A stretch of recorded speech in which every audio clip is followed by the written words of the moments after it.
La geopolítica nos afecta a todos y Europa no tenemos el control. El precio de las materias primas se traslada luego a los precios del consumo y desde Europa no hemos trabajado para asegurarnos los bienes claves que nos pueden dar el bienestar. Charlamos del presente y futuro, de la dominancia de China, de la transición energética y del declive de Europa. Todo esto y mucho más en el capítulo de hoy. Bienvenidos amantes del subsuelo, bienvenidos a Charlando de Minas, el podcast en español para aprender e invertir en el mundo de los recursos naturales. Bienvenidos a Charlando de Minas, el único podcast en español dedicado a la inversión minera. Hoy estamos en el Investor Forum en Madrid, el cual nos han invitado nuestro amigo Santiago para poder asistir en este evento. Y hoy vamos a tener un capítulo muy especial donde vamos a hablar un poco de geopolítica, de cómo afecta a las materias primas y recursos. Con nosotros hoy tenemos a Santiago Cuesta López, que es director del Iberian Sustainable Mining Cluster y también es director del Centro Tecnológico ICANCIL. También tenemos a Sebastián Cotín, que es experto en geopolítica especializado en Asia.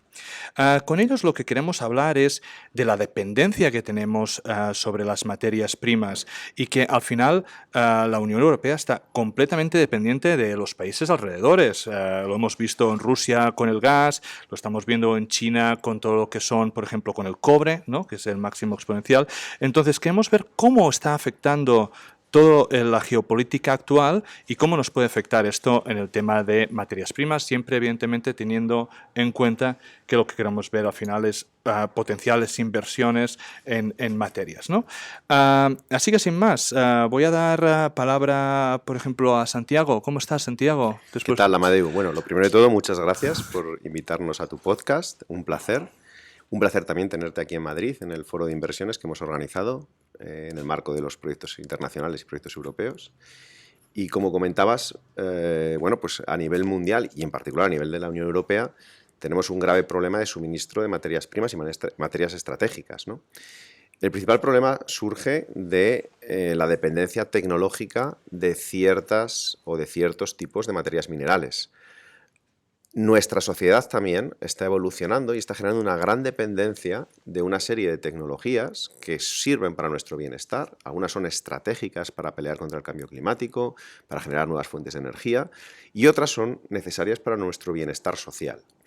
Y todas estas tecnologías, podemos nombrar alguna de ellas, ¿no? Todo el mundo quiere o estamos empujando la electrificación del vehículo, del transporte. Pues bueno, esta tecnología requiere nuevos tipos de baterías que tienen elementos como el grafito, como el litio, como el cobalto, elementos que geológicamente se encuentran en ciertos países o en ciertas zonas de nuestra corteza terrestre y que por tanto son susceptibles de quedar en la propiedad de aquellos que los poseen en su tierra y de aquellos que los están explotando, ¿no? Tenemos otro tipo de tecnologías que son importantísimas hoy en día, como podemos hablar de los imanes permanentes, imanes que para que funcionen correctamente requieren un tipo de materias primas que se llaman tierras raras, en concreto el neodimio, y que son necesarias para un montón de cosas de nuestro día a día, como los pequeños actuadores, los discos electrónicos, todo lo que tiene que ver con los pequeños actuadores en el vehículo eléctrico y también en cualquier tipo de automóvil. Y, por ejemplo, y muy importante, son el núcleo del motor de los molinos de viento con los que generamos energía eólica, energía renovable en principio. En principio. En principio, porque habría que hablar mucho de la huella de impacto que generan este tipo de energías, porque necesitan una minería muy intensiva, una minería estratégica, una minería que existe en ciertos países, donde encima además parece ser que no se cumplen todos los criterios de sostenibilidad que tenemos en Europa para su extracción, y donde al final todavía no se ha resuelto el término de su ciclo de vida. Todavía no hay una solución del reciclaje. Este es un gran punto y que siempre lo hablo, ¿no? Hemos hecho las últimas semanas varios capítulos dedicados al uranio, a la energía nuclear, y al final ves que la huella de carbono, si comparas la nuclear con las renovables, es muy parecida, y es exactamente por eso, porque si estudias todo el ciclo de vida, Pues evidentemente las renovables tienen una serie de metales que no están aquí, se tienen que minar en ciertos países, y luego tienes pues todo el problema de residuos, de cómo reciclas pues todas esas hélices, todos esos paneles solares, que eso no está resuelto, ¿no? Y las emisiones de transportar los recursos, que nos Efectivamente. olvidamos de esto. O sea, lo lógico es El Scope tener una 3. solución, claro, tener una solución logística, de estrategia, de almacenamiento estratégico, que al final permita que donde tenemos los medios de producción tengamos también los recursos. Y eso, evidentemente, ya choca de por sí con la geopolítica, choca de por sí con la estrategia de los distintos países. Entonces, tenemos ahí encima de la mesa un montón de tecnologías que está claro que las necesitamos, pero nadie está pensando en analizarlas 360 grados. O sea, desde el principio hasta el final, e incluso la posibilidad de cerrar el círculo con economía circular. Y es bastante complicado, porque nos hemos lanzado, por ejemplo, a la electrificación del vehículo eléctrico, pero con una dependencia, una tecnología del litio, que a día de hoy se plantean construir 40 gigafactorías en Europa, para alimentarlas. Estas 40 gigafactorías, necesitaríamos 3 veces la producción mundial actual de litio.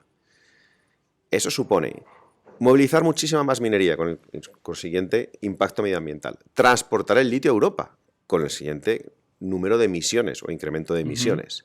Todavía no está resuelto, aunque hay avances en el campo y se está trabajando a nivel de la Comisión Europea y distintos proyectos financiados, nosotros participamos en uno de ellos, se está consiguiendo, empezando a vislumbrar el reciclado eficiente de esas baterías para volver a inyectar en el círculo el litio. Es complicado. Pero es muy complicado. Y esto ahora lo puedes exportar a todo lo que tiene que ver con la manufactura de teléfonos móviles, con lo que tiene que ver con los imanes permanentes que comentábamos antes, con lo que tiene que ver con las aleaciones de altas prestaciones. Hubo hace poco el shortage en magnesio, ¿no? Que son aleaciones que permiten tener alta resistencia y bajo peso, sobre todo en aeronáutica, en cierto tipo de vehículos, etcétera, etcétera. Bueno, podemos hablar de un montón de tecnologías que las necesitamos hoy en día, que están claro que están allí y que somos dependientes de ellas. Y que encima además, porque si luego hablamos de otro tema, como puede ser la defensa o las tecnologías militares, claro, o hablamos de tecnologías o de sectores más estratégicos, donde es necesario también materias primas, o de tecnologías para la salud. Al final, materias primas hace falta también para hacer fármacos. Sí, sí. En los excipientes. Y eso nos genera un shortage, ¿no? Nos genera una dificultad de suministro. Europa, además, todos sabemos que tenemos un grave problema, porque no tenemos, por supuesto, en nuestro subsuelo todas las materias primas tecnológicas que necesitamos, pero es que además hemos sido bastante ineficaces y decidimos generar tecnologías, pero ser extremadamente dependientes, como es el caso, por ejemplo, de los microchips. Somos líderes en generar tecnología junto con Estados Unidos, tenemos una serie de regiones en Europa con factorías de microchips, pero no tenemos ni las materias primas ni la base intermedia para los microchips, que todas se exportan de Taiwán, se exportan de Japón, China, etcétera, etcétera. Y los microchips están en toda nuestra tecnología que desarrollamos autóctonamente también dentro de Europa, ¿no? En los distintos países. Entonces, eso, si encima lo sumamos a una sociedad egoísta, en donde el reciclaje es algo que lo vemos muy de lejos, en donde apostamos por la obsolescencia programada, en donde no apostamos por una economía circular, sino por una economía de la moda, vamos a decirlo así, ¿no? Sí, todo sí. el mundo quiere cambiarse de móvil, todo el mundo quiere cambiarse tal, y todo eso genera unos recursos y unas necesidades de recursos brutales, cuando la economía circular y el reciclado todavía no están resueltos. A eso le sumamos quiénes son los países que lideran todo esto y quiénes son los países que más consumen. Y ahí aprovecho para generarle el juego a nuestro contertulio, para ver quiénes son los actores y por qué tenemos esas dependencias y cómo podemos resolverlas. Bueno, en realidad esas dependencias se generan de una manera absolutamente extraordinaria e irresponsable con China. Y se produce porque en su día hay una política de los Estados Unidos que es quien la promueve, de lo que llamaron el engagement, involucrar, ¿no? El tratar de que China se convierta en un país democrático. Estamos hablando no de hace mucho tiempo, de hace mucho tiempo, pero principalmente desde hace 20 años. El momento crítico es cuando se impulsa la entrada de China en la Organización Mundial del Comercio. Desde ese momento, China empieza a participar en el comercio global, en lo que llamamos globalización, ¿no? Con las mismas reglas, adaptado a las mismas reglas que el resto de los actores que están en el comercio mundial. Y sucede que todos los países, y allí Europa, en ese momento, pues debió ser maravilloso y todos hemos tenido acceso, tú mencionabas, me ha gustado mucho lo de la economía de la moda, ¿no? Tenemos acceso a muchísimos productos que probablemente hasta son innecesarios, de baja calidad, pero que eran muy fáciles y muy baratos de fabricar en China. Y Europa se ha estado suministrando desde un punto de vista del consumo de muchísimos productos que en Europa, de acuerdo a nuestros estándares, en todos los sentidos, ¿no? Laborales, principalmente laborales, que incrementan muchísimo el coste, ¿no? Porque tenemos derechos en la realidad y salarios, hay salarios mínimos que son altos. Es lo que hacía o que hace competitivo China respecto a aquí. Exacto. Eso es lo que hace competitivo China, eso es lo que hace crecer a China de una manera desproporcionada. Empiezan fabricando materiales que no son relevantes, empiezan con la manufactura, empiezan con los tejidos, con la ropa, para simplificar. Y ahora ya entran, gracias a ese impulso de la política de engagement, se acaban convirtiendo en una potencia económica mundial hasta el punto. Sobre esto podríamos hablar mucho más, pero no tiene mucho sentido extendernos ahora. Simplemente os digo que hay controversia. No está tan claro que China vaya a superar a los Estados Unidos como primera economía mundial, como se proclama en muchos medios de comunicación, y expertos con los que yo estoy en conversaciones permanentes dudan de que eso vaya a suceder, ¿no? Pero en cualquier caso sigue siendo una economía potentísima. Porque no sabemos si les sale a cuenta. Hay una especie de no interés. Ah. Efectivamente, estás en lo correcto ahí, Amadeo, porque ni siquiera China entiende muy bien si quiere seguir ese camino. Claro. Sí. La realidad, ¿cuál es? Que China se convierte, digamos, en la fábrica del mundo. Comenzamos a importar de una manera absolutamente desproporcionada en lo que se llama un balance. Perdón, el trading balance, un balance en el comercio que es muy negativo en contra de Europa, ¿no? Y en favor de China.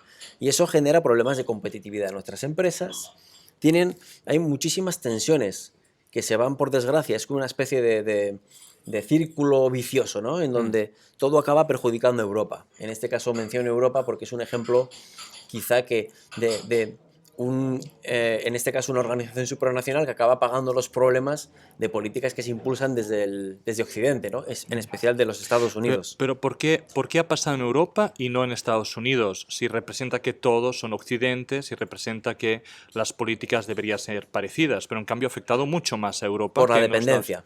Por la dependencia. China se convierte en el proveedor de Europa. Y eso, cuando comienzan, hombre, para comprar ropa, dicho sea con todos los respetos, no hay ningún problema. Pero cuando entramos ya en este terreno, que es el que nos ocupa, que es el de los minerales críticos, el de las materias primas críticas, aquellas que son necesarias para garantizar nuestro futuro, probablemente también con necesidades creadas, ¿no? Pero al final, en lo que se refiere a energía verde es muy importante, como decía Santiago, ¿no? Y hacía hincapié en esos materiales necesarios para las energías verdes y para las renovables. Al final nos encontramos con que China es una potencia mundial en tecnologías de gran desarrollo. Hoy lo es. Y además la política de engagement, de involucrar a China en los sistemas democráticos, no solo no funcionó, sino que es un fracaso absoluto porque no se ha movido un centímetro. Claro. Por tanto, todo aquello le ha servido mucho a ellos y muy poco a quienes iniciaron esas políticas. Exacto. ¿No? Fíjate lo que comentaban hoy nuestros invitados del Reino de Marruecos, que un grupo chino ha invertido en hacer la gigafactoría de baterías en Marruecos, donde tienen los yacimientos de litio. O sea, fíjate la parte estratégica. O sea, yo quiero vender baterías a Europa, lo hago a través de un país que está al lado de Europa, que está frontera, que va a tener una fácil canalización. Lo hago a través de una empresa que financio con mi capital chino. ¿Para qué? Para generar inversión en un grupo francés. Es decir, las baterías del grupo francés X, líder de nuestra emblema y de nuestra Francia, por así decirlo, van a estar generadas en otro país que no es europeo, a través de China, mientras ellos se reservan todos los recursos. Exacto. Yo sé esto algo que no termino de entender por qué Europa ha jugado tan mal, ¿no? O sea, veo en la mayoría de proyectos de África donde China ha hecho lo que has comentado con esta gigafábrica de litio, Y esto es algo que Europa podría haber hecho perfectamente. Podría haber estar invirtiendo, digamos, en el país africano para asegurarse recursos y para traer también prosperidad, digamos, allí, cosas que les fueran interesantes. Pero en cambio, no lo ha hecho, ni le ha interesado y no puedo entender por qué. Yo diría que en esa cuestión concreta entramos en la diferenciación entre geopolítica y comercio. Europa es una potencia en el mundo del comercio, en todo el mundo. Es una potencia global en el mundo del comercio y de la economía. En cambio, es muy pequeñita en la geopolítica y tiene muy poca influencia en el peso global en relaciones internacionales, en cuestiones que tienen que ver con el diseño de políticas globales. Entonces, hace una apuesta muy fuerte porque ese comercio funcione lo mejor posible. Tenemos el mercado único, que es una maravilla, pero al mismo tiempo no ha utilizado ese poder económico para proyectar poder geopolítico, para convertirse en un ente que influya Claro. en el mundo. Y al final nos encontramos con una situación que es muy compleja de gestionar y que los europeos tienen que ser conscientes. La Unión Europea es un gran hito, es una auténtica maravilla haber conseguido crear el mejor lugar del mundo, partiendo de la peor situación posible, que era la de países que estaban permanentemente En guerreando guerras. entre ellos, ¿no? Y conseguimos la paz, y la paz se hizo gracias, en concreto, también a compartir materias primas, ¿no? Y se hizo pensando en, vamos a convertirnos en una potencia económica para que eso simplifique una evolución política que nunca se ha llegado a producir. Poner a 27 de acuerdo es muy complejo, y esa puede ser una causa principal de que Europa continúe estando como está, ¿no? Si hablamos de geopolítica en materias primas, deberemos hablar de la guerra de Ucrania, ¿no? ¿Cómo creéis que geopolíticamente ha modificado, digamos, las relaciones, el hecho de que Europa se niegue a tener esa relación con Rusia? Bueno, yo ahí tengo una parte que aportar antes de entrar en la contestación más puramente de geopolítica, y es también el control de tecnologías. Ajá. Ucrania es una de las mayores reservas en materiales para baterías y en materiales para microchips. De hecho, Ucrania tiene una de las principales reservas de gas neón, que es uno de los principales gases que se utilizan en la parte de inertización, la parte de la Sí. fabricación de los microchips. Entonces, al final está todo relacionado. O sea, estamos entre una guerra tecnológica, que eso también es importante, porque vivimos en una guerra tecnológica. O sea, la tecnología no es solo para el bienestar. Al final, el que controla cierto tipo de tecnologías controla cierto tipo de líneas de control sobre otros, ¿no? O sea, y hablamos de la inteligencia artificial, que para desarrollar y para controlar, que te hace falta microchips, porque si no tienes microchips. Entonces, aquí ya jugamos también en la inteligencia de la economía. Porque si tú eres capaz de invertir en fabricar cierto tipo de tecnologías y tienes materias primas al lado, o las tienes en un país que controlas, tienes controlado todo el ciclo. Claro. Y eso te va a permitir generar unas presiones brutales en los sistemas de fabricación de tu oponente o de tu país competidor. Y eso lo hemos vivido con la crisis de los microchips en la automoción. O sea, hemos tenido problemas en Europa, pero no los han tenido en otros sitios tanto como nosotros. Claro. O bien porque han sido listos y tienen una reserva estratégica como Estados Unidos o como Japón, o bien porque no tienen esa dependencia, porque lo tienen estructurado de otra manera. Canales de comercio, canales de amistad, almacenamientos, etcétera, etcétera. Sí, bueno, en el caso de la guerra de Ucrania hay que resaltar una cuestión que yo siempre recalco, porque en este caso tus oyentes, Amadeu, merecen saber que Europa se ha hecho cargo de ese problema, porque Europa ha acogido a más de 8 millones de refugiados. El mayor problema demográfico, el mayor problema inmigratorio que ha habido en la historia de la humanidad lo ha resuelto Europa, porque esos 8 millones de ucranianos han encontrado refugio en Europa. ¿Y qué sucede? Que los principales países que los han recibido son aquellos que estaban entonces, en su día, detrás del telón de acero. Y son los países más preocupados por Rusia. Y digo esto porque en Europa mucha gente puede pensarse que es un ente monolítico. Yo os hablaba ahora de que son 27 Estados miembros y cada uno respira a su manera, ¿no? Pero en este caso nos encontramos con que hay diferentes sensibilidades de acuerdo a cómo tratar con Rusia. Y sobre todo los países que pertenecieron a la Unión Soviética tienen absoluto pánico, porque saben lo que sucedió en Checoslovaquia, porque saben lo que sucedió en Hungría en el 56 y porque piensan que eso les va a pasar después de que Rusia acabe devorando a Ucrania. Por tanto, tenemos a los que llaman halcones, países halcones, que son todos aquellos que están más cerca de la frontera rusa y que pertenecieron a la Unión Soviética, y tenemos otros, como en este caso en el que estamos, ¿no? Que es España, que lo ven, digamos, con un poco más de distancia, a pesar de compartir que es una auténtica barbaridad, que no se puede invadir un territorio que es soberano porque sí, además sin ni siquiera justificarlo bien. Y digamos que en la cuestión de principios todos estamos de acuerdo, pero que hay dos sensibilidades, igual que hay muchas Europas. Mucha gente, insisto, piensa, no, esto es todo igual. No, tenemos la Europa de Schengen, tenemos la Europa del euro, no todos participan en todas las Europas, ¿no? Y el caso de Ucrania es un ejemplo clave. Alemania. ¿Qué sucedió en Alemania? Alemania, sorprendentemente, desde mi punto de vista, y esto no es un juicio a posteriori, dices, ¿cómo es posible que después de tener el Berlín ocupado, de tener la República Democrática, hayan confiado tanto en los rusos, ¿no? Claro. Y también puede tener parte de explicación respecto a lo que hablábamos antes con Estados Unidos y China, del engagement, ¿no? Vamos a comerciar con ellos para atraérnoslos y para que sean más democráticos o para que se adhieran a nuestros valores. A Que nuestros no va a valores. suceder jamás. Jamás va a suceder nunca, porque tienen sus propios sistemas de valores que Europa o Occidente tiene que aceptar. No tiene que pensar permanentemente que los tiene que cambiar, porque ellos no los quieren cambiar. Entonces, nos encontramos con estos contrastes que por desgracia condicionan muchas cosas. Y en el caso de Alemania, no solamente generó una dependencia de Rusia, que es inexplicable con los dos Nord Stream, más todas las compras que hacían, por supuesto más a un mejor precio, sino que también Alemania tiene una dependencia salvaje de China, y hablábamos hoy, por ejemplo, de vehículos eléctricos, no sé si alguien lo ha dicho, pero en 2022 Alemania dejó de ser el mayor importador de China de vehículos y China se convirtió en el mayor exportador de vehículos a Alemania, ¿no? Se invirtieron las tornas, Claro. por decirlo de una manera más clara, ¿no? Es decir, China está empujando mucho.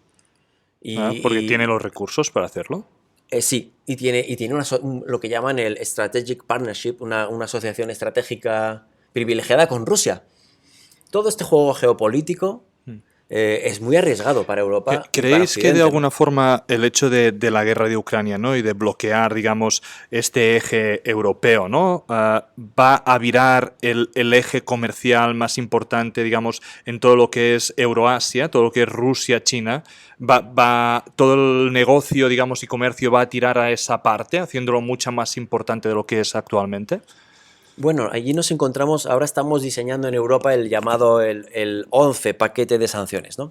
En el momento en que Europa decide ponerse a sancionar junto a Estados Unidos, Japón y alguna otra potencia de lo que llamamos Occidente, allí ya es una decisión muy drástica, ¿no? Y hemos pasado además de tener una gran dependencia energética a tener una mínima dependencia energética en la que, por ejemplo, India se ha aprovechado porque compra el petróleo muy barato a Rusia y lo acaba colocando en el mercado europeo. Exacto, es eso. Te iba a decir de que todas estas sanciones yo creo que realmente no sirven para nada, porque hay países que blanquean luego. Por lo tanto, y tú lo estás diciendo, compro, nadie va a querer el petróleo ruso, por lo tanto es mucho más barato, India lo compra y entonces Europa dice, yo dejo de comprar, pero compro a India, que miraculosamente ahora tiene mucho petróleo, ¿no? Sí. Pero yo no sé de dónde es, pero yo lo compro. Entonces... Así es. Mira, os voy a poner un ejemplo de una conversación. Tuve la fortuna de pasar una jornada con un premio Nobel de Economía hace 2 o 3 meses. Y hablamos de esto. Tuvimos una sesión muy larga en la que no era una clase, quiero decir, era un intercambio de opiniones, ¿no? Y yo recuerdo preguntarle, ¿qué opina usted de las sanciones que impone Occidente a Rusia? Y dijo, las sanciones son correctas. Dice, pero yo, es decir, yo no decía, soy yo premio Nobel de Economía, pero estaba diciendo yo que tengo un conocimiento sobre este tipo de cuestiones que supuestamente es infalible, jamás pudimos predecir que las consecuencias fuesen a ser estas, ¿no? Y ahí me quedé pensando, bueno, hacemos muchas veces juicios a posteriori, ¿no? Claro. Que pensamos, ahora ya con la información que tenemos hoy, igual habríamos adoptado otra decisión en su día, pero cuando la tomas tienes la información que tienes. Y en ese momento Europa decidió adherirse a Estados Unidos y sancionar por algo que era una cuestión de principios e intolerable, que era invadir un país, matar indiscriminadamente a gente que no se lo merece y sin ninguna razón, ¿no?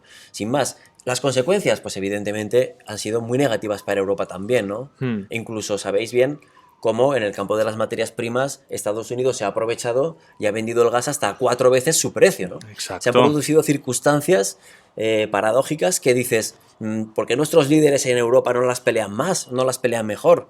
Hay incluso cierta comprensión hacia ellos, ¿no? Yo veo a los líderes a veces hablar tan alineados con Estados Unidos, es que hoy en día no te puedes alinear con nadie. Yo no soy ni pro ni contra ninguno de todos ellos, porque todos son iguales, todos velan por sus intereses. Claro. ¿Cuándo va Europa a velar por los suyos? Sí. Claro, claro. ¿Creéis que de alguna forma, pues bueno, ir a por la ser carbon neutral, todas estas políticas que nos hemos impuesto desde Europa, que no se han impuesto en ningún otro lado de la intensidad, digamos, que se han puesto aquí, sin tener las materias primas necesarias para hacerlo, es básicamente tirarnos un tiro al pie? Me has tocado un tema que a mí además es uno de los que más me hacen revolverme, ¿no? O sea, porque es que efectivamente ya no solo tirarnos, o sea, hemos hecho el idiote, perdona que lo diga así. O sea, hemos tomado una decisión política, totalmente política, basada en unos principios correctos, vamos a decir así, porque tenemos que cuidar el medio ambiente, somos conscientes de que hay un posible cambio climático. Digo posible porque no todas los expertos hablan del cambio climático. O sea, hay una parte clara, pero también hay clara inducida por el hombre, hay otra parte que puede ser cíclica. Hay muchos cambios a nivel del planeta que no.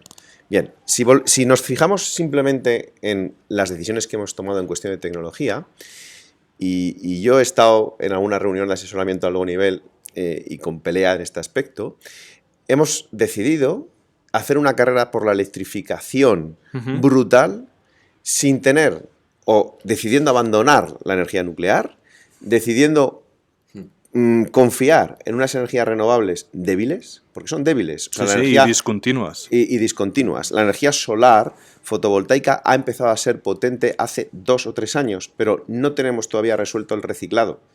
Se están dando miles de millones de euros a nivel internacional, pero en particular en la Comisión Europea, y nosotros coordinamos un proyecto, de hecho, de esto, para intentar rescatar más sílice de las escombreras de las minas y para ser capaces de reciclar las células solares fotovoltaicas.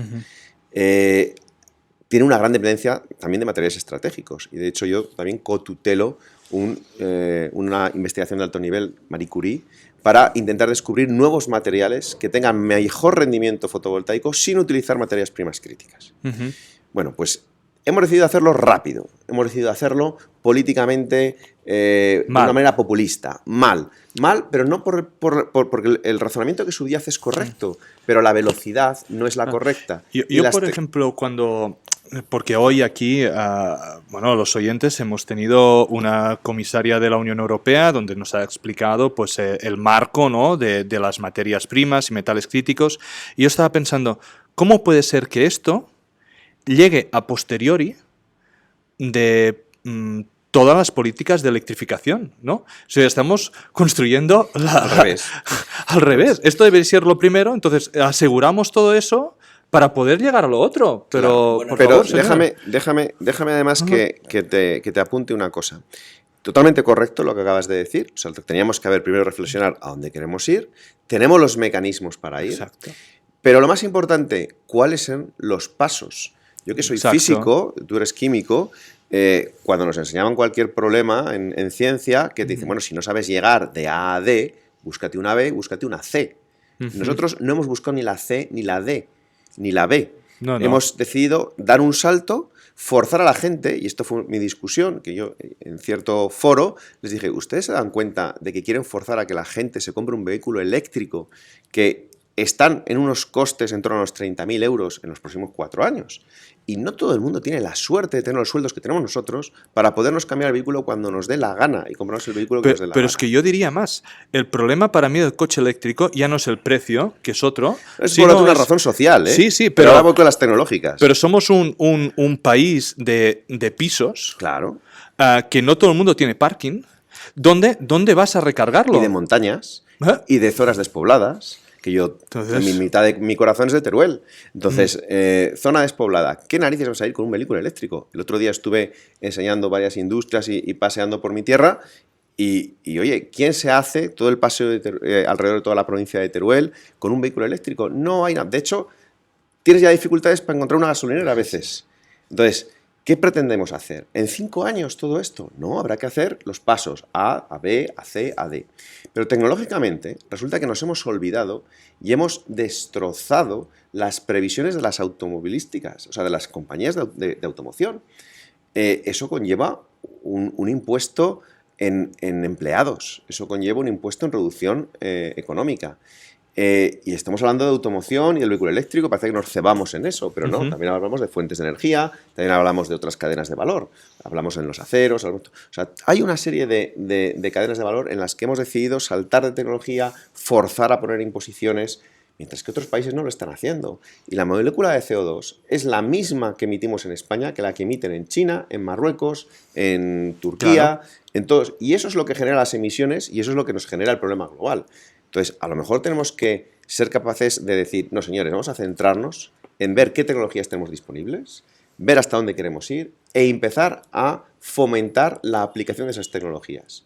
Porque por decisión política se ha decidido ir al vehículo eléctrico y nos hemos pospuesto el hidrógeno, cuando el hidrógeno lo tenemos también muy cerca y es una solución clara a esa transición. Pero tampoco tenemos que irnos al hidrógeno, que dirías, bueno, es una tecnología, el hidrógeno no es nuevo, obviamente, pero la tecnología de las fuel cells con alto rendimiento, pues es complicado. Es complicado y las acabamos de tener. No, es que el vehículo de diésel, con buenos catalizadores, con un precalentamiento del catalizador para que funcione en temperaturas de rendimiento óptimo, genera mínimas emisiones. Mínimas emisiones. Y habría que hacer realmente el ciclo de vida y estudiarlo, bueno, de hecho seguro que alguien lo ha hecho, para ver que por qué no podemos generar ese punto B, ese punto C y ese punto D poco a poco. ¿Por qué obligamos? ¿Por qué de repente nos hemos autocreado una gran dependencia de las baterías y de esas materias estratégicas, peleándonos ahora por hacer gigafactorías, por hacer todo, cuando a lo mejor teníamos otra serie de soluciones mientras poco a poco vamos electrificando? O sea, la meta la tenemos todos clara. Yo creo que no hay un solo científico que no sea consciente de que en una ciudad o en las ciudades, una vez que reorganicemos el urbanismo, una vez que reorganicemos todo, las ciudades tienen que ser limpias, las ciudades tienen que ser eléctricas, al final con cero emisiones, para no tener que estar respirando partículas, y todos creemos en eso. Pero obviamente habrá que hacer una fase, ¿no? Estamos en Madrid, pregúntale a los madrileños el tema del Madrid Central y pregúntale al panadero que viene con la furgoneta a repartir pan, si le dices que dentro de 3 años, como no va a cumplir el Euro 7 y no va a cumplir nada, que no puede repartir pan. Y dile que tiene que gastarse 30.000 euros. Claro. Al señor. Entonces, vamos a ser sensatos, o sea, tenemos que hablar por todo el mundo. No tener una visión idílica. Yo soy científico, soy el primero que siempre en mi profesión he soñado en desarrollar todas las cosas que hemos hecho, todas las patentes que tengo, todo, para desarrollar tecnologías para el bien de la sociedad. Pero como bien te decía antes, nos enseñaron en la facultad, de A a D hay que pasar por C, por B, hay que tener todas las etapas, y las tenemos. Si hablamos de coche eléctrico, tenemos que hablar de China. En cuanto a coches, si no estoy mal, China es el que tiene más coches matriculados por año. También, como has dicho, Sebastián, es el país donde ya está fabricando más coches eléctricos del mundo. Realmente ellos son la refinería de cobre del mundo, por lo tanto, ellos no tienen ningún problema en la electrificación. Y sí que es verdad que su generación, digamos, eléctrica, pues depende muchísimo del carbón y seguirá dependiendo en los próximos años, pero en cambio parece que la apuesta es clara y que son los líderes, ¿no? ¿Cómo lo ves tú que has estado allí, todo el tema del coche eléctrico en China? Bueno, es cierto, ¿no? En la descripción que haces, la paradoja quizá que a mí me llamó la atención, y que me llamó la atención porque la desconocía hasta que allí me puse más al día en políticas del país, es que China se considera a sí mismo un estado en vías de desarrollo, ¿vale? Sí. En definición, China es un estado en vías de desarrollo. Como emergente. Exacto. Sí. Entonces, eso les habilita, a su juicio... Su política, ¿no? A veces es...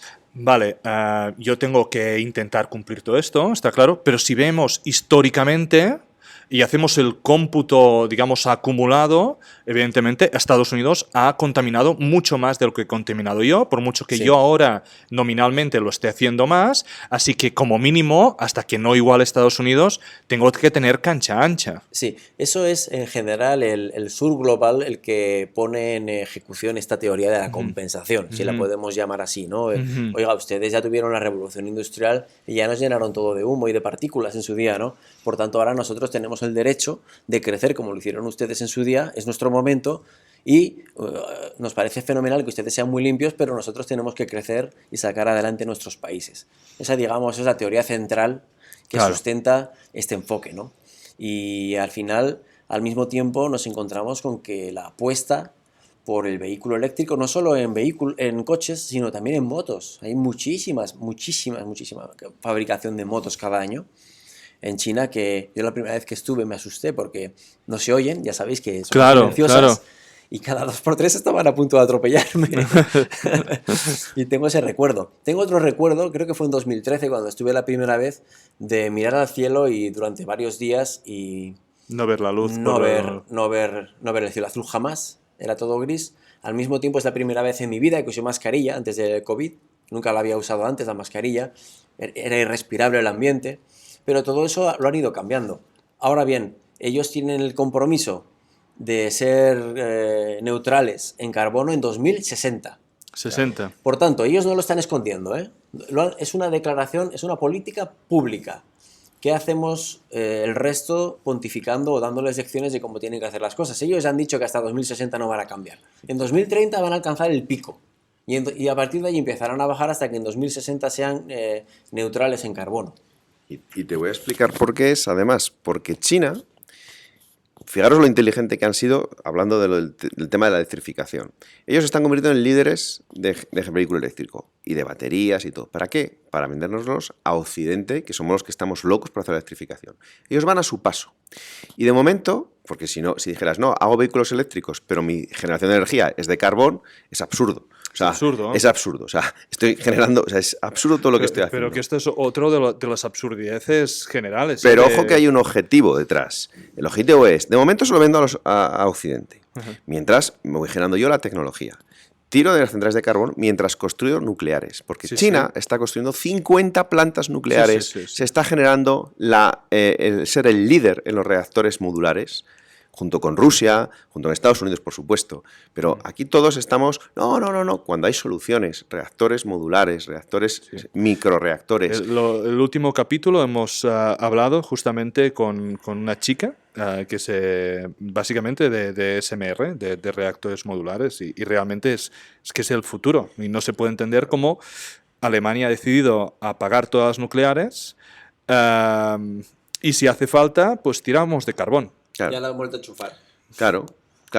O sea, y entonces estamos aquí, preocupándonos de la transición eléctrica, preocupándonos de ese cambio climático y esa historia, pero tiro de carbón además mal, porque no han puesto todavía, o sea, desde luego nadie se va a arriesgar a invertir en centrales supercríticas de carbón que reduzcan las emisiones de CO2, porque, de nuevo, otra tecnología que tenemos, que se podría haber aplicado para hacer una transición justa en España, que hemos cerrado todas las plantas térmicas, nos hemos comido todo el ingreso de energía, los hemos cerrado con una decisión totalmente errónea, para ser los primeros, para tener esa política verde, cuando podríamos haber seguido tirando de esas centrales. Ojo que las de ciclo combinados de gas las pagamos muy caras y siguen emitiendo CO2, o sea que es un poco absurdo. El gas verde no lo entiendo. Y no hemos decidido invertir en esas plantas de carbón con la cantidad de empleos que generaban.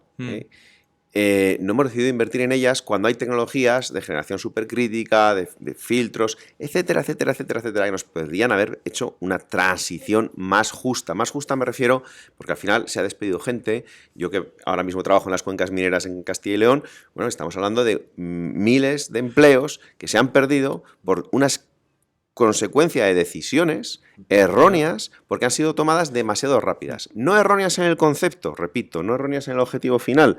La cuestión es, cuando yo tengo que tomar una decisión, tengo que pensar en todos. Hay que pensar en la gente, hay que pensar en la economía de la región, hay que pensar en los pobres que están trabajando allí, hay que pensar en que a lo mejor puedo hacerlo fase por fase, y hay que pensar a dónde quiero ir de una manera general y racional, sumando cosas. España es una potencia nuclear, tiene la capacidad, somos líderes en desarrollo tecnológico.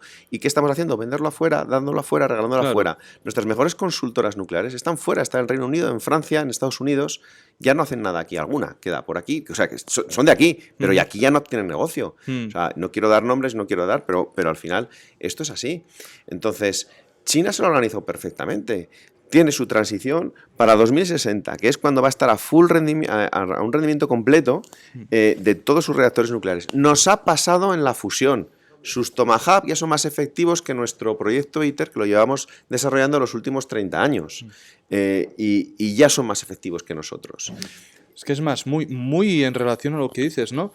Ves las grandes mineras, digamos, de oil and gas, no están explorando, no gastan dinero en exploración. ¿Para qué? Si no voy a poder.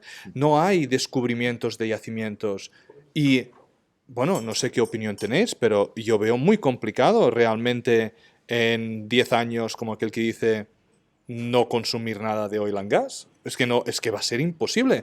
Es más, o sea, aquí siempre lo miramos solo el oil and gas como para consumo de quemar y generar energía, pero oil and gas, claro. Entonces, ¿qué es lo que vamos a hacer? ¿Va a haber también un shortcut de esto? Porque es que no sé cómo vamos a solucionar eso. Bueno, yo tampoco lo sé. De hecho, el tema de los trending green, vamos a decir así, pues es todos los bioplásticos, las soluciones biodegradables, que por supuesto tienen que estar ahí, que por supuesto, pero tenemos... Bueno, hay una serie no sé, componentes de automoción. O sea, las propiedades de esos plásticos no son las mismas que de los plásticos que vienen de otra fuente, de otra generación, ¿no? Entonces, de nuevo, para mí, el leitmotiv, el punto clave, es la tecnología, el desarrollo tecnológico. Y de nuevo nosotros hasta hemos sido tontos en eso, y vuelvo a la conversación que habéis tenido entre los dos, de que hemos decidido europeizar pensando en que íbamos a hacer ese engagement, ¿no? Y yo, que estoy en el mundo tecnológico, se ha financiado multitud de proyectos para ir a hacer tecnología con el país X, en el país Y, con la idea de que si le regalamos tecnología, si pasamos por allí y estamos con ellos, luego nos lo van a agradecer y van a convertirse en europeos también y nos van a devolver lo que les hemos dado, pero multiplicado por 5. Mentira absoluta. Mentira absoluta. Hemos sido de buenos, ¿no? Hemos sido de buenos. Hemos sido de buenos. Europa se ha dedicado a regalar, Europa se está dedicando a intentar pensar que europeizando va a sobrevivir, y los demás no quieren ser europeizados. China no quiere ser europea. ¿Creéis de que Europa ha pasado, digamos, su pico de bienestar? ¿Estamos en declive, digamos, Europa, y vamos a ir, digamos, hacia abajo en cuanto a bienestar de vida, entiendo? Sobre esto, la respuesta puede ser sentimental, ¿no? De lo que nosotros mismos respiramos cada día en nuestras ciudades, en los lugares donde vivimos, o puede ser racional, ¿no? Pero ambas van en la misma dirección, por desgracia, y es que para respondernos desde un punto de vista racional no tienes más que mirar los presupuestos públicos de las administraciones. Y cuando analizas en qué se está gastando y en qué se está prometiendo que se va a gastar, te das cuenta que hemos vivido una época dorada, hemos vivido una época de bienestar que jamás probablemente nadie la podrá igualar en el mundo. Ojalá lo hagan muchos, ¿no? Y copien este modelo de bienestar, que es al final la grandeza de Europa. Es lo más bonito que se ha construido en todos estos años. Y es algo además que no tiene ideología, es algo que acepta todo el mundo, con mucha naturalidad, izquierdas, derechas, todo. Nadie pone en cuestión la sanidad universal, por lo menos en España, ¿no? O la educación universal y gratuita. Pero ahora, y esto también es una consecuencia de la guerra de Ucrania, que no solamente la tiene en las variables que hemos estado comentando, sino también en el hecho de que hay un compromiso de gasto mucho mayor en equipamiento militar, en armas. ¿Qué significa? Los presupuestos públicos, ahora que hablaba Santiago del físico y el químico, pues es la teoría de los vasos comunicantes. Tú quitas de una partida y es cuando puedes poner en otra, pero al final las cosas están muy equilibradas. Entonces, sí, pero a día de hoy tampoco están así, porque lo que hacemos es generar deuda. Aparte, y vamos generando deuda y no pasa nada. Pero ese es un error gravísimo. Contra el que en una época que pasé yo en la administración luché a diario. Tú no puedes generar deuda o crear deuda para pagar servicios. Tú tienes que hacerlo para pagar infraestructuras. Es que es un concepto económico básico. Y en España no, en España se endeudan las administraciones públicas para financiar servicios. Traducción, estás pagando hoy, o tus políticos están pagando Pan hoy, para hoy, hambre para mañana. los servicios que van a tener que pagar tus nietos después. Que tú disfrutas y van a pagar tus nietos. Es que es ridículo, es absurdo. Y todo el mundo aquí está permanentemente autoengañándose, ¿no? No quiero más servicios. Atiende a la realidad. Todo y eso vi un vídeo el otro día de un político americano ya de hace tiempo, ¿no? Y decía que al final esto es lo que vota la gente.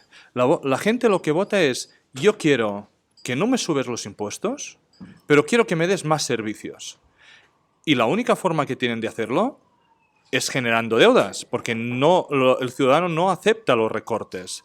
Entonces, al final, están haciendo lo que la gente de la calle le pide.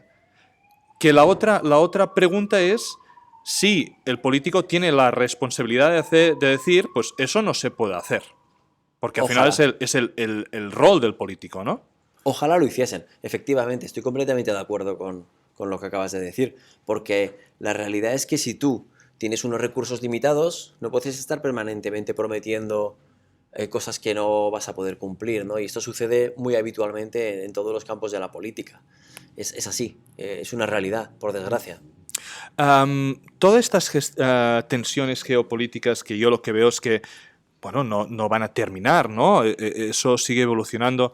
¿Crees que nos estamos yendo, y ya hemos tenido unos años de alta inflación, pero esto combinado con la deuda, es probable de que implique que vamos a tener toda esta década pues altas inflaciones que al final, pues bueno, lo que hacen es reducir la deuda a través de la inflación y debido un poco a toda esta tensión de materias primas?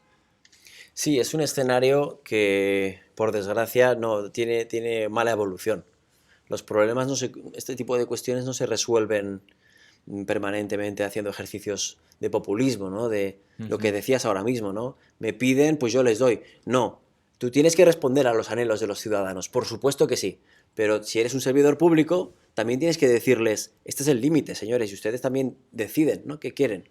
Aquí, si optamos por este camino, estas serán las consecuencias. Si optamos por este otro, estas serán las consecuencias. Cuando en España se ha recortado algo, siempre ha habido un grandísimo escándalo. En otros países no es así. Por lo menos en los que yo tengo referencia en Europa, no se enfoca. Francia. Bueno, Francia es un país revolucionario por naturaleza, ¿no? Sí, Quizá sí. no No es el ejemplo. no es un ejemplo que podamos trasladar al 100% a España, que es más también, a pacífico. ver, sí, y que, o sea, yo no he visto las manifestaciones que ha habido en Francia, yo no las he visto aquí. O sea, la gente por Twitter mucho, pero luego en la calle es más complicado, ¿eh? Sí, eso, el Twitter al final es verdad que es una vía de escape, ¿no? Y aquí la gente está más tranquila, eso es cierto, ¿no? Pero al final nos encontramos con un escenario que describes que, claro, alta inflación, más promesas, más servicios, más deuda. No hemos llegado al caso de Italia, que está en un 200% del PIB. Pero si anual. están dentro de la Unión Europea y les han permitido, pues es seguramente el camino escogido, ¿no? Llevamos ese camino porque el crecimiento desde 2000, creo que es 2011, es continuo. No ha habido ningún año desde entonces en donde haya habido un pequeño bajón en el porcentaje de deuda del país, ¿no? En respecto al PIB. Al contrario, no ha hecho más que crecer y sigue esa tendencia. Claro, cuando escuchas... mi problema es que habiéndome dedicado a esto en el ámbito profesional, cuando escucho incluso a compañeros que he tenido hacer este tipo de promesas, me parece una grandísima irresponsabilidad, ¿no? Y es puro populismo. El populismo es hacerte trampas al solitario, al final. Claro. Tú, Santiago, ¿cómo lo ves estos próximos años, digamos, económicamente, socialmente? ¿Cómo ves que va a evolucionar Europa o el país en general? Pues hombre, no es mi campo de expertise, no lo tengo muy claro. Yo creo que Europa o resuelve su dependencia energética o resuelve la manera que tiene de trabajar con la energía o tenemos un grave problema. Y ahí sí que me puedo meter, que es más mi campo, ¿no? Y eso está relacionado con la economía, ¿no? Yo creo que el principal problema que tenemos es resolver nuestras dependencias energéticas y el ser autosuficientes energéticamente, cosa que tenemos, bueno, autosuficientes y de manera continua y resiliente, cosas que tenemos que resolver. Si queremos ir a esa transición verde, si queremos... El otro día, en una reunión que tuvimos, hablaban de una planta de procesado para generar aluminio, que lo utilizamos en todo, que tenemos en Galicia, que en los picos de energía consume ella sola el 60-70% de la electricidad de todo el país, de toda España. Entonces, una sola planta.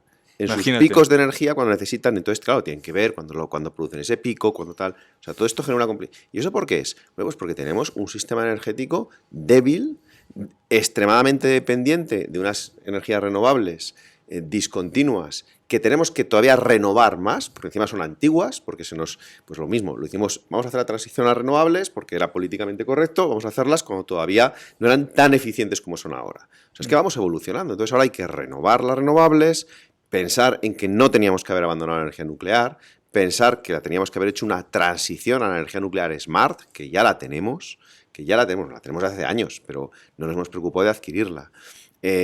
Obviamente apostar en España podemos apostar por las energías renovables, ahora podemos apostar por la fotovoltaica, no siempre, no en todos los sitios, pero podemos apostar por ello. Tendríamos que tener una gestión del agua para poder apostar por energía hidroeléctrica. O sea que podemos tener un mix de renovables muy potente y muy interesante que debe ser complementado con energía nuclear. Yo lo tengo clarísimo. O sea, ya que tenemos esta dependencia de materias primas y evidentemente un proyecto minero desde que se inicia hasta que se pueda generar la materia prima pueden pasar 10, 15 años, depende. Por lo tanto, muy lejos y no factible para entrar, digamos, dentro de la cadena de valor para llegar a ser carbón neutro.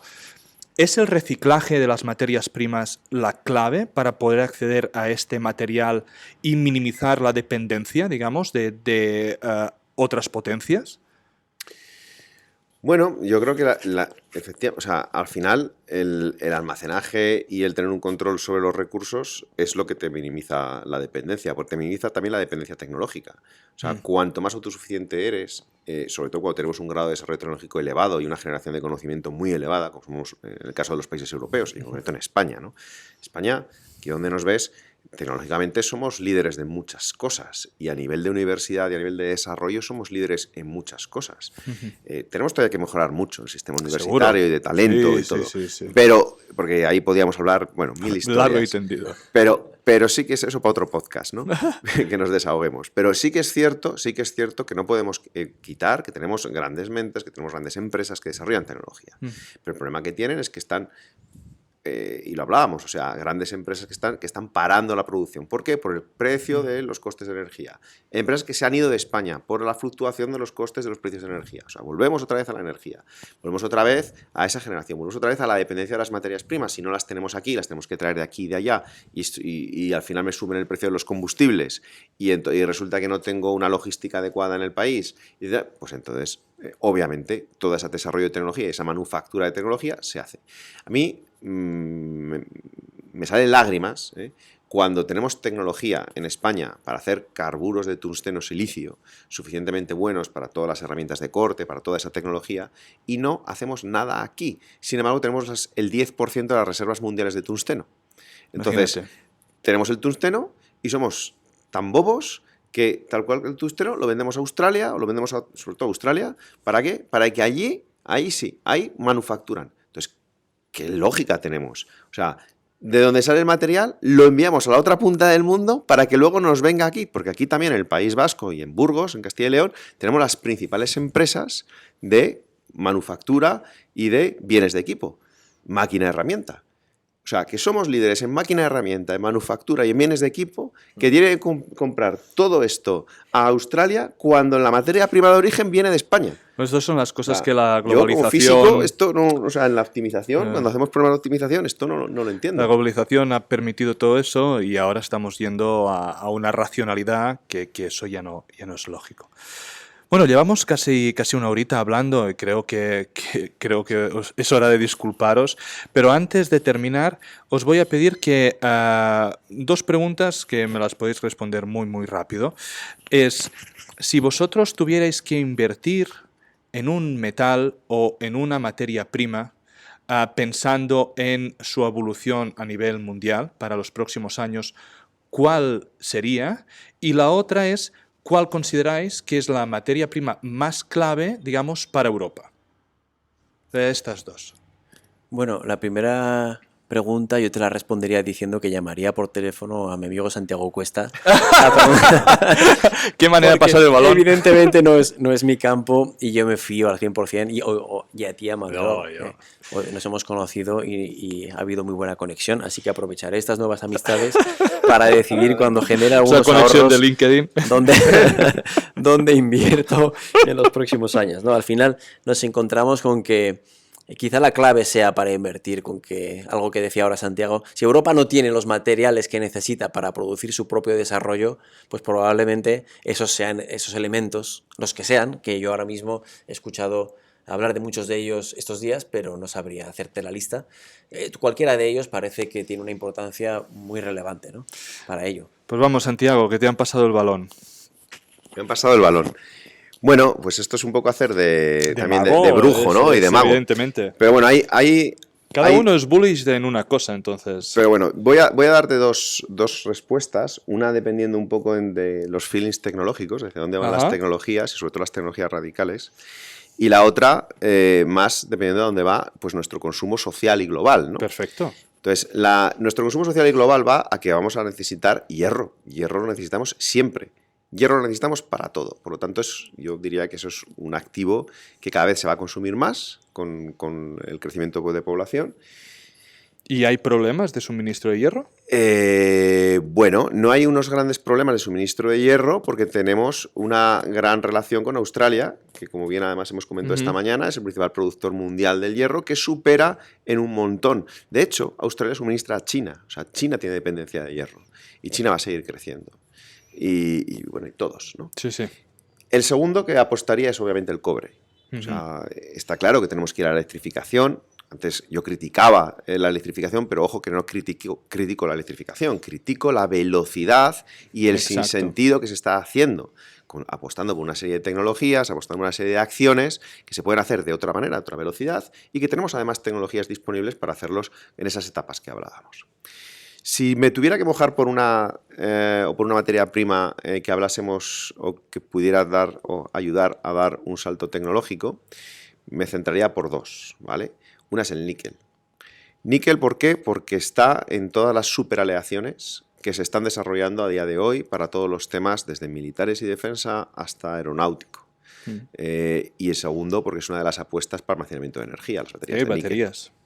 Entonces, Elon Musk decía, queremos más níquel. O sea, quiero decir, esto, todos los que sabemos de tecnología sabemos que está por ahí. Tenemos al señor Elon Musk, que también lo tiene muy claro, es un señor que lo tiene todo muy claro donde tiene que ir. Sí. Entonces, pues ahí yo creo que no me voy a equivocar. Esto es, nosotros en España siempre se dice que hay un supermercado, que no voy a decir la marca, que donde coloca un supermercado esa zona se va a desarrollar y que nunca falla. Pues esto yo creo que es un poco así, ¿no? Y sí que es cierto, desde el punto de vista tecnológico, tenemos una apuesta por el níquel y es una de las necesidades. Lo hemos visto también, esto está detectado en los estudios de la Comisión Europea en los que hemos participado y esta mañana se ha comentado, es una de las áreas que hay en el Raw Materials Act y los materiales que han quedado reflejados, ¿no? Y el siguiente material por que apostaría, y además pues no te puedes equivocar demasiado, son los grupos del platino. Por dos razones, porque al final es un material que sirve para bienes de lujo. Níquel, paladio, platino. Y tal, pero que también, o sea, que siempre va a tener su clientela en el tema de la moda y en el tema de bienes de consumo de alto poder adquisitivo. Pero sobre todo, porque todo el nuevo futuro que viene a través del hidrógeno, mientras sigamos utilizando las tecnologías actuales, se basan en catalizadores. Y los catalizadores, pues bueno, hay alguna solución para evitar los grupos del PGM, pero también recae en cobre, que es el primero que te lo he dicho. Por lo tanto, los PGMs normalmente cuando hay reacciones así, siempre se desarrollan primero esas reacciones con PGMs, porque todo funciona con PGMs, y luego ya se mira a ver si hay algo más barato para hacerlo. Me ha sorprendido que no habéis dicho tierras raras, pero bueno, es el tópico y evidentemente, no, pero es como un poco como o sea, esas están ahí, ¿no? Sí, o sea, sí. Eso sería caer en el que todo el mundo... Lo dice en el nombre. Lo dice en el nombre, están tal... Bueno, se está trabajando mucho en la eliminación del neodimio de ciertos imanes y en eso tenemos nuestros varios proyectos con resultados. Bueno, al final también es muy importante, si quieres invertir, porque tu pregunta ha sido invertir económicamente. Invertir, sí. Entonces, el volumen de transacción. O sea, prefiero que me compren 1.000 millones de toneladas de hierro que 1 kilo de tierras raras, aunque el kilo, por ejemplo, de escandio, aunque el kilo de escandio es como 10.000 veces más caro que el de hierro.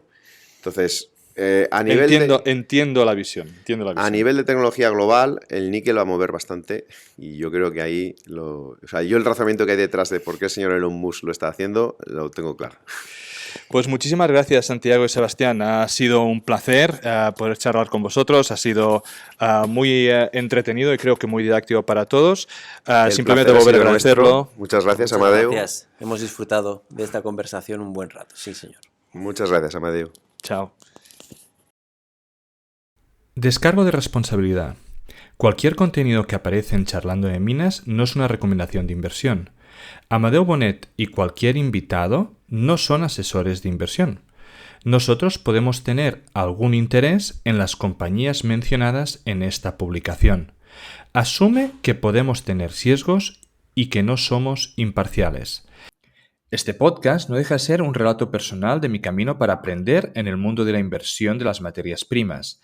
En este podcast vamos a intentar sacar contenido educativo, entrevistas con empresas y tesis de inversión para que juntos podamos aprender de este fascinante mundo del subsuelo. Si crees que el contenido vale la pena, por favor dale me gusta, suscríbete al canal y compártelo. Soy Amadeu Bonet, bienvenido a Charlando de Minas.